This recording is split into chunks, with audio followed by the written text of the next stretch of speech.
여러분 오늘 주님을 사랑하시면 아멘 하십니다. 주님도 여러분을 사랑하고 있습니다. 오늘은 참으로 좋은 날입니다. 주님께서 우리와 함께 계십니다. 여러분 오늘 기도할 때 여러분에게 특별히 제가 부탁하고 싶은 말씀이 있습니다. 이번 주 금, 토, 일 이 3일 동안은 제가 이탈리아의 로마 교황청 바로 그 밑에서 부흥회를 엽니다. 아직까지 카톨릭교 국가인 이탈리아의 로마의 교황청 그 밑에서 이렇게 큰 부흥회를 열어본 적은 한 번도 없습니다. 신교 역사상 처음인데 지금부터 굉장히 찬반이 분분합니다. 조용히 오지 마라 피켓들을 들고 지금부터 외치는 사람이 있는가 하면 오라 그런 사람도 있고 죽인다 그런 사람도 있고 지금 로마에서 복잡합니다. 저도 마음이 착잡합니다. 그런데 하나님 성령께서 도와주셔야 우리 신교 역사상 처음 있는 카톨릭교 맨 심장부에 들어가서 가지는 이 성회가 하나님의 능력으로 크게 부흥이 되도록 여러분께서 꼭 기도를 해주시기 바랍니다. 지금 벌써 상당히 신변의 위협을 가하는 사람들이 많이 있습니다. 오면 살려서 보내주지 않겠다, 죽여버리겠다, 이렇게 제게 연락도 오고 합니다. 이탈리아는 마피아가 많은 나라입니다. 그러므로 여러분께서 많이 기도를 해주시기 바랍니다. 결코 그 가톨릭의 그 무서운 장벽을 깨뜨리고 거기에 복음의 빛을 비춰야 되겠습니다. 저도 목숨 걸고 각오하고 들어갑니다. 하나님께서 성령으로 붙들어 주시기를 간절히 바라마지 않습니다. 오늘 저는 여러분과 함께 하나님의 계획이라는 제목으로 말씀을 나누고자 합니다. 지성이 있는 모든 사람들은 자기의 생활과 미래에 관해서 분명한 계획을 세웁니다. 이처럼 지성의 총근본이 되시는 하나님께서 우주와 만물, 역사와 미래에 관하여 확실한 계획을 가지고 우주를 운행하시는 것은 당연한 이치인 것입니다. 그 때문에 우리가 주기도문을 외울 때 뜻이 하늘에서 이루어진 것처럼 이 땅에서도 이루어지이다 이렇게 주기도문을 합니다. 그 의미는 벌써 하나님의 뜻은 하늘에서 다 이루어지고 하나님의 계획은 모두 다 완성되어 있다는 것입니다. 그런 아버지의 뜻과 계획이 이 땅에 사는 우리들에게 다 이루어지기를 우리가 간구하는 것입니다. 인생을 한편의 연극이라고 비유한다면 그 연극의 줄거리와 대사는 하나님께서 이미 다 적어놓으셨습니다. 우리는 하나님이 만드신 이 시간과 공간, 이 시대의 배우들인 것입니다. 여러분 한 사람 한 사람은 하나님이 세워놓은 배우들입니다. 배우는 반드시 작가가 이미 적어놓은 그 스토리와 그 대사를 그대로 외워야 됩니다. 배우가 자기 마음대로 연출을 하고 자기 마음대로 대사를 해버리면 그 연극은 엉망이 되어버리고 마는 것입니다. 그러므로 우리는 그 연극에 등장하는 배우로서 하나님께서 정해놓으신 대사를 말하고 역할을 해야지 자기 마음대로 행동한다면은 하나님이 만들어놓은 인생 연극은 엉망이 되어버리고 마는 것입니다. 그 때문에 우리는 하나님의 음성에 깊이 관심을 갖고 귀를 기울이며 진심으로 순종하고 감각과 이성을 뛰어넘어 확실한 믿음을 가지고서 살아야 할 것인 것입니다. 그러기 위해서 첫째로 우리는 하나님의 길, 하나님의 음성을 잘 알고 귀를 기울여야 하는 것입니다. 여러분 하나님께서는 430년 동안 애굽 땅에서 종살이한 이스라엘 백성들에게 하나님의 길과 하나님의 음성을 들려주신 것입니다. 하나님께서는 이스라엘 백성들에게 하나님이 작정하신 길을 분명히 보여주십니다. 너희들은 아브라함의 하나님, 이삭의 하나님, 야곱의 하나님께서 나타나셔 애굽에서 해방을 시켜서 이스라엘 백성을 인도하여 저 광야를 지나 하나님이 예비한 젖과 꿀이 흐르는 가나안 땅에 데리고 가서 하나님의 영광을 위한 선택된 제사장 민족으로 만들겠다고 말씀을 하신 것입니다. 하나님은 이 계획을 벌써 아브라함에게도 말씀하셨고 이삭에게도 야곱에게도 과거에 말씀하신 것입니다. 이것을 분명히 이루겠다고 우리 하나님께서는 그 하나님의 계획과 길을 이스라엘 백성들에게 보여주신 것입니다. 그리고 하나님은 모세를 통해서 시시각각으로 변화되어가는 환경에 적응해서 하나님의 계획을 이루는 음성을 들려주셨습니다. 바로 모세의 입술을 통해서 하나님은 이스라엘 백성들에게 시시각각으로 하나님의 지시와 음성을 들려준 것입니다. 그러므로 이스라엘 백성들이 하나님의 계획을 마음속에 꽉 채우고 모세의 음성에 귀를 기울였다면 하나님의 길과 하나님의 음성을 쫓아서 살아갈 수 있을 것입니다. 그러나 이스라엘 백성의 반응은 어떠했습니까? 이스라엘 백성의 마음이 미혹하여 하나님의 길을 알지 못했습니다. 하나님의 계획을 알지 못하고 조금만 고난에 처하면 자꾸 애굽으로 돌아가자고 말했습니다. 하나님의 길과 계획에 정반대된 현상으로 우리 애굽으로 돌아가자, 다시 종살이 하자, 하나님은 어떻게 했는지 모르겠다, 그러한 짓을 했습니다. 그리고 그들 마음이 강팍하여서 모세를 통해서 하나님이 말씀할 때 그 말씀에 반발하고 불순종하고 하나님 앞에서 난동을 부렸었습니다.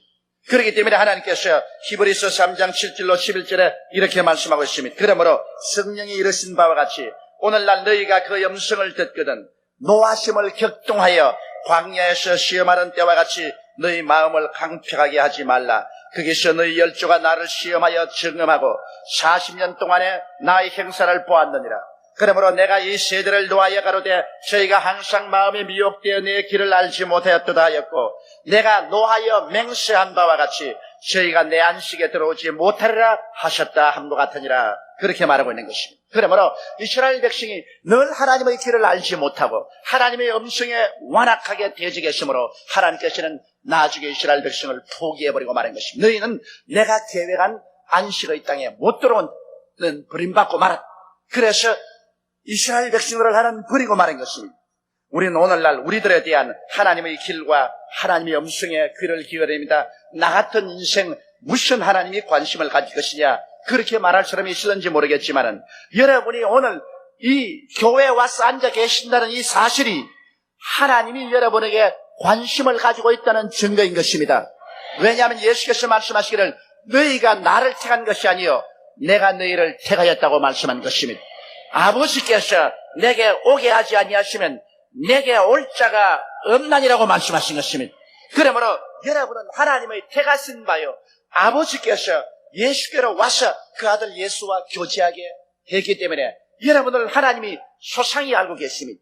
성경에는 우리에 대한 하나님의 길을 분명히 보여주고 있습니다. 시편 139편 16절에 내 형질이 이루기 전에 주의 눈이 보셨으며 나를 위하여 정한 날이 하나도 되기 전에 주의 책에 기록이 되었나요? 내가 어머니 뱃속에서 태어나서 하루도 아직 살지 않았는데 우리 일생이 하나님의 책에 이미 다 소상하게 기록되어 있다는 것입니다. 이것은 여러분 한 사람 한 사람에 대한 하나님의 인생 연격의 대본은 다 완성이 되었습니다. 하나님의 길이 있습니다. 내 길을 가기 위해서 하나님의 길을 저버려서는 안 되는 것입니다. 그러므로 하나님의 길로 가기 위해서 하나님은 모든 것을 예비하시고 성령으로 우리를 인도해 주시고 계신 것입니다. 고린도전서 2장 9절로 12절에 하나님이 자기를 사랑하는 자들을 위하여 예비하신 모든 것은 눈으로 보지 못하고 귀로도 듣지 못하고 마음으로도 생각지 못하였다함과 같으니라. 오직 하나님이 성령으로 이 모든 것을 우리에게 보이셨으니 성령은 모든 것 곧 하나님의 깊은 것이라도 통달하시니라. 사람의 사정을 사람 속에 있는 영 외에 누가 알리요? 이와 같이 하나님의 사정도 하나님의 영 외에는 아무도 알지 못하느니라. 우리가 세상의 영을 받지 아니하고 오직 하나님께로 온 영을 받았으니 이는 우리로 하여금 하나님께서 우리에게 은혜로 주신 것들을 알게 하려 하심이라. 하나님께서 은혜로 우리를 위해서 예비해 놓으시고 준비해 놓은 것을 우리가 깨달아 알 수 있도록 성령께서 우리에게 말씀해 주시는 것입니다. 이스라엘 백성은 모세를 통하여 말씀하신 오늘날 하나님 성령이 우리에게 말씀을 통하여 기도할 때 성령의 계시를 통해서 우리에게 보여주시는 것입니다. 그러므로 둘째로 우리가 그렇다면 어떻게 살아야 하겠습니까? 어떤 삶의 태도를 취하고 살아야 되겠습니까? 우리는 하나님의 길을 간절히 찾아야만 합니다.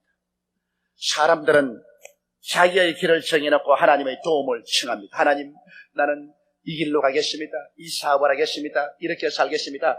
주여 와서 도와주옵소서. 믿습니다. 믿습니다. 도와주옵소서. 그렇게 하나님을 설득하려고 철야도 하고 금식도 하고 몸부림을 칩니다. 하나님 보시기에는 영 잘못된 길. 여러분 그렇지 않습니까? 우리가 자식들을 기르는데 우리 자식들이 우리가 보기에는 너무나 어리고 완전히 잘못된 길로 가려고 작정해놓고 아버지 어머니에게 이리 가게 해주세요. 이리 가게 해주세요. 믿습니다. 믿습니다 한다고 부모가 들어줄 테겠습니까? 부모는 자식이 잘 되어서 훌륭하게 살기를 원하고 마음속에 계획을 세우고 있는데 자식은 그거 다 버리고 넉마주의가 되겠다고 하는데 그 부모가 오냐? 네 마음대로 넉마주의가 되어라. 그렇게 할 부모는 아무도 없습니다. 격렬하게 부모가 저항할 것입니다. 이러므로 하나님의 길을 우리가 찾지 않고 나의 길을 정해놓고 하나님의 도움을 청하는 자가 너무 많습니다. 대다수의 사람들이 저게 기도받으러 오는 거 보면 이미 자기 갈 길을 자기가 다 정해놓고 난 다음에 안수하여 주님을 설득해서 내가 갈 길로 주님이 따라오면서 도와주게 하옵소서. 그러면 나는 대장이고 주님은 쫄병입니다. 그렇게 해서는 안 됩니다. 또 어떤 사람은 하나님의 길을 찾았으나 마음에 안 들면 자기 마음대로 가는 사람입니다. 하나님의 길을 찾아서 가는데 하나님의 길이 조금 어렵다고 해서 그만 다 버려버려라. 나는 내 마음대로 간다. 더 많은 세상을 사랑하여 데살로니가로 가고 하는 말처럼 그만 하나님 길이 어렵다고 자기 마음대로 데살로니가로 가버리면 그로서 바람과 함께 사라져버리고 마는 것입니다. 우리는 하나님의 길을 찾고 난 다음에는 끝까지 하나님의 그 길을 걸어가야만 되는 것입니다. 눈에 아무 증거 안 보이고 귀에는 아무 소리 안 들리고 손에는 잡히는 거 없고 내 앞길이 어려워도 하나님이 정한 길은 여러분 우리를 위해서 최상의 길인 것입니다. 그 길은 우리가 찾고 걸어가야 되는 것입니다. 그러면 하나님께서 모든 일이 합동하여 천국에는 선을 이루게 만들어지는 것입니다. 그러므로 우리가 하나님의 길을 찾을 때 하나님은 성경 말씀을 통하여 성령을 통하여 우리에게 하나님의 길을 보여주시는 것입니다. 그렇기 때문에 우리는 늘 말씀을 읽고 말씀을 들어야 됩니다. 그 다음 늘 기도를 통해서 성령의 인도를 받아야 됩니다. 하나님께서는 말씀과 성령을 통하여 우리 가운데 하나님의 길을 보여주십니다. 하나님이 당신의 길을 보여주지도 아니하고서 잘못 갔다고 채찍으로 때리는 그런 하나님이 아니십니다. 우리가 하나님의 길을 알고자 하면 반드시 이 길이 하나님께로부터 나온 길인지 내 길인지 깨달을 수가 있는 것입니다. 그러므로 말씀과 성령을 통하여 우리가 하나님의 길을 찾을 때 하나님께서는 성령을 통하여 마음의 뜨거운 소원으로 이끌어 주시는 것입니다. 우리 마음의 소원이라는 것, 이거 하나님의 길을 찾는데 굉장히 중요한 것입니다. 기도할 때 하나님께서 내 마음속에 구름기둥과 불기둥 같은 소원을 일으켜주십니다.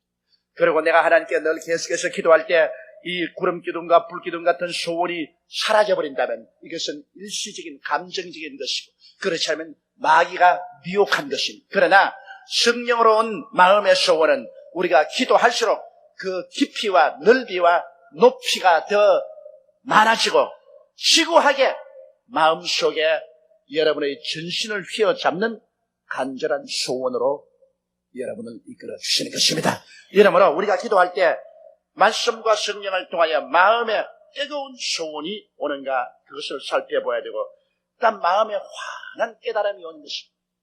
당장은 혼돈 속에 있지만 좀 기도하고 기다리면 세월이 흘러가면 내가 가야 될 하나님의 길이 환하게 깨달아지는 것입니다. 그러므로 이 환하게 하나님이 깨달아지게 하지 않으면 기다리는 것이 좋습니다. 사람들은 너무 성급해서 하나님 앞서 뛰다가 문제를 만듭니다. 우리가 하나님 앞에 기다리고 있으면 하나님께서 우리를 위해서 정한 길이 환하게 나타나게 됩니다. 분명히 내 앞에서 깨달음이 다가오게 되는 것입니다. 우리가 하나님의 길을 찾았으면 이제는 순종과 믿음으로 따라가야 되는 것입니다. 히브리서 3장 18절로 19절에 또 하나님이 누구에게 맹세하사 그의 안식에 들어오지 못하려 하시느냐 곧 순종치 아니하던 자에게가 아니냐 이로 보건대 저희가 믿지 아니함으로 능히 들어가지 못한 것이라고 말했습니다. 하나님이 예비한 가나안 땅에 이스라엘 백성이 들어가지 못한 것은 순종하지 않기 때문에 믿지 않았기 때문에 못 들어갔다고 말씀을 하신 것입니다. 그러므로 여러분 우리는 순종과 믿음으로 나가야 되겠는데 우리가 순종을 하려면 반드시 희생이 따라오는 것입니다. 하나님의 길을 따라가려고 할 때 세상 길을 따라가는 사람이 모두 다 손가락질하고 반대합니다. 여러분의 가족 중에도 하나님의 길을 따라가려 할 때 혹은 남편이 세상 길로 가면서 협박을 합니다. 혹은 아내가 세상 길로 가면서 하나님의 길로 가는 남편을 반대합니다. 혹은 일가 친척이 세상 길에 서 있는 사람들이 하나님 길로 가는 사람을 막고 욕하고 주먹을 휘두를 때도 있습니다. 또 세상에 있는 사람들이 여러분의 직장과 여러분의 사업장에서 하나님의 길로 가려는 여러분에게 온갖 회방을 하고 온갖 모욕을 할 때가 있습니다. 왜? 길이 다르기 때문에 그런 것입니다. 하나님의 길이 다르고 세상 길이 다릅니다. 그렇기 때문에 하늘 길로 가려고 할 때는 여러분이 순종할 때 희생을 각오해야만 되는 것입니다. 그 다음 하나님의 길을 갈 때는 믿음으로 그 길을 걸어가야 되는 것입니다. 여러분, 믿음이란 무엇일까요? 로마서 4장 17절에 내가 너를 많은 민족의 조상으로 세웠다 하신 것 같으니 그의 믿은 바 하나님은 죽은 자를 살리시며 없는 것을 있는 것까지 부르시니시니. 믿음이라는 것은 죽은 자를 살리는 것, 기적을 믿어야 되고 없는 것을 있는 것까지 믿어야 되는 것입니다. 기적을 믿지 않고 눈에 안 보이는 없는 것을 있는 것 같이 믿지 아니하면 그건 믿음이 아닌 것입니다. 여러분, 육에 속한 사람은 감각주의자가 되어서 눈으로 보는 것 믿고 귀로 듣는 것 믿고 냄새 맡는 것 믿고 맛보는 것 믿고 손으로 만져야 나는 믿어보겠다. 그것은 감각주의자인 것입니다. 감각주의자는 절대로 믿음에 서지 못합니다. 왜냐하면 하나님의 믿음은 눈에 보이지 않는 것을 믿는 것이 믿음입니다. 감각하지 못하는 것을 믿는 것입니다. 천당은 보이지도 않고 들리지도 않고 맛볼 수도 없고 잡아볼 수도 없지만 우리는 믿습니다. 그러나 감각주의자, 육에 속한 사람은 절대로 천당을 믿지 않습니다. 그러므로 우리는 감각주의자가 되어서는 안 됩니다. 혼에 속한 사람은 이성 및 과학 만능주의자인 것입니다. 혼에 속한 사람은 모든 것을 이성적으로 생각하고 합리주의로 생각하고 과학적으로 생각해서 그래서 이성이나 합리나 과학에 맞지 않으면 절대 믿지 않습니다. 그러나 하나님의 역사는 죽은 자를 살리는 것입니다. 죽은 자를 살리는 것이 과학이나 이성이나 합리성에는 절대로 어긋납니다. 그럼에도 불구하고 오늘날 믿음이라는 것은 하나님의 말씀이 주어졌으면 비이성적이나 비과학적이라도 믿는 것이 믿음인 것이. 그러므로 영에 속한 사람은 육에 속한 사람과 혼에 속한 사람과 달리 하나님의 말씀을 믿고 기적을 믿고 눈에는 안 보이고 인간의 생각으로 가능치 않은 것도 믿고 나가는 것이 참된 믿음인 것입니다. 그러므로 여러분은 오늘날 하나님의 길을 가기 위해서는 영의 사람이 되어야 되는 것입니다. 육의 사람에 대해 감각주의로 살아서 안 되고 혼의 사람에 대해서 이성적 과학적인 생각만 가지고 살아서는 안 됩니다. 영의 사람은 하나님 말씀하시면 눈에는 아무런 게 안 보이고 귀에는 아무 소리 안 들리고 내 과학적인 사고로서는 어리석게 보여도 죽은 자를 살리는 기적을 믿고 없는 것을 있는 것 같이 믿으며 나아가는 사람이 되어야 되는 것입니다. 여러분은 믿음으로 살아야 됩니다. 나의 의인은 믿음으로 말미암아 살리라. 뒤로 물러가면 내 마음이 저를 기뻐하지 아니하라고 말씀하신 것입니다. 홍해수가 갈라진 것은 육의 사람에 의해서 혹은 혼의 사람에 의해서 갈라진 것이 아니라 영의 사람 모세가 기적을 일으키고 없는 것을 있게 하시는 하나님을 믿음으로 홍해수가 갈라졌던 것입니다. 하나님께서는 우리가 태어나기도 전에 이미 우리를 아시고 우리의 일생을 계획해 놓으시고 필요한 모든 것을 이미 다 예비해 놓고 계신 것입니다. 우리는 이 하나님의 계획을 말씀을 통하여 기도를 통하여 성령님의 인도로 깨닫고 그 길에 순종하고 억세게 믿으며 나아갈 때 하나님께서 우리를 돌봐주시고 하나님이 우리 일생을 책임져 주시는 것입니다. 우리는 하나님께 엎혀서 일생을 살게 되는 것입니다. 내가 피땀을 흘려 사는 것이 아니라 하나님의 손에 잡혀서 하나님의 등에 엎혀서 하나님의 능력으로 우리 일생을 살고 천당까지 가게 되는 것입니다. 다 같이 고개 숙여 기도드리겠습니다. 전능하시고 거룩하신 하나님 우리 아버지요, 오늘날 사람들은 하나님의 계획을 저버리고 하나님의 길을 떠나서 아담과 하와처럼 자기의 수단과 방법과 자기의 노력으로 자기의 길을 정해놓고 살려고 하다가 휘투성이가 된 사람 많습니다. 내 세운 가정, 내가 세운 사업, 내가 쌓은 내 인생, 자기가 설계하고 자기가 계획하고 자기 힘으로 가려다가 힘이 붙이니 휘투성이가 됩니다. 하나님 우리 아버지여, 오늘 하나님께 기도하오니 야훼 하나님이여, 하나님께서 우리 한 사람 한 사람에 대한 일생의 모든 삶의 계획이 이미 다 완성되어 있다는 것을 알게 도와주시옵소서. 예수께서 말씀한 대로 내 뜻대로 마옵시고 아버지 뜻대로 하시옵소서. 예수님조차도 겟세마네 동산에서 십자가에 못 박이는 것이 하나님의 계획이면 하나님 계획대로 해달라고 기도했습니다. 하나님의 계획은 어떤 때는 십자가에 매달리는 고통이 오지만은 그러나 그 뒤에는 영광스러운 부활이 계획되어 있사옵니다. 그러므로 아버지 하나님, 사람의 생각대로 살지 말고 하나님의 계획을 쫓아 사는 우리들이 다 되게 주님이 도와주옵소서. 우리 주 예수님 이름으로 기도드리옵나이다. 아멘.